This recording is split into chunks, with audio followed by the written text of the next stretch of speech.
Okay, good morning. Nandito tayo ngayon sa Singapore. Bisita tayo sa company na pinagtatrabaho.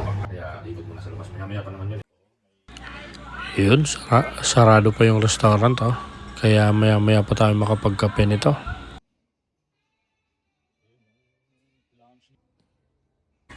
Ito naman yung reception, saka yung lunch nila. Ito yung sa entrance. Ito pala yung capture ng Napakaganda at malinis sa naman. Singapore. Pero ano nga naman, 6:30 na pero madilim pa rin. Yun, ang ganda. Kaya lang madilim pa. Papunta sa likod na area.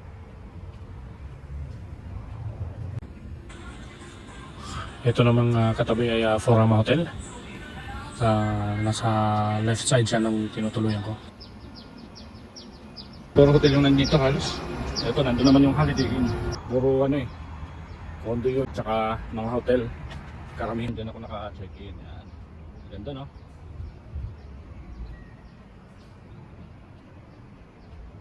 Actually, may manok na nakatago dito. Diyan siguro si Baba may manok. Pakinggan natin, ha?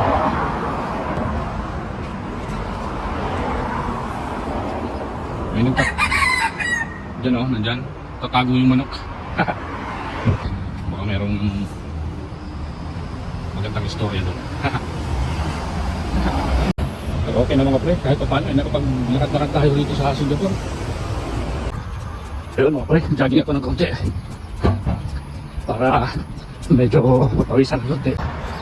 Dahan-dahan na mga pre, pagod na. Ayun halos malapit na tayo dito sa may Holiday Inn.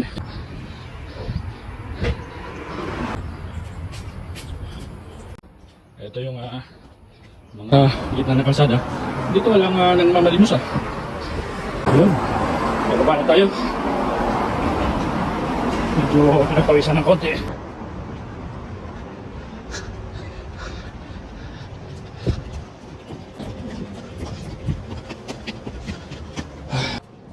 Yun yung design ng tulay.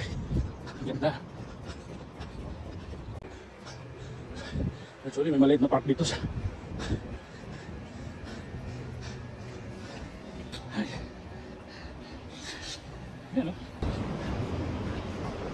Lanson Road.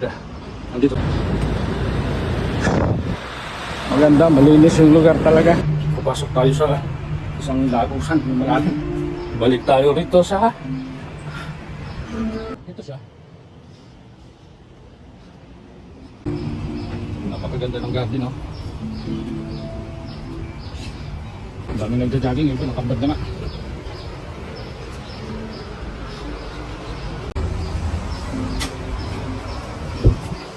Umpisa na magbukas yung mga kainan, mga tumadami na yung tao sa sasakyan. Balik na tayo sa hotel. Yun, ito na tayo sa tulay. Tatawid na tayo. Tilapia. Malaki pa.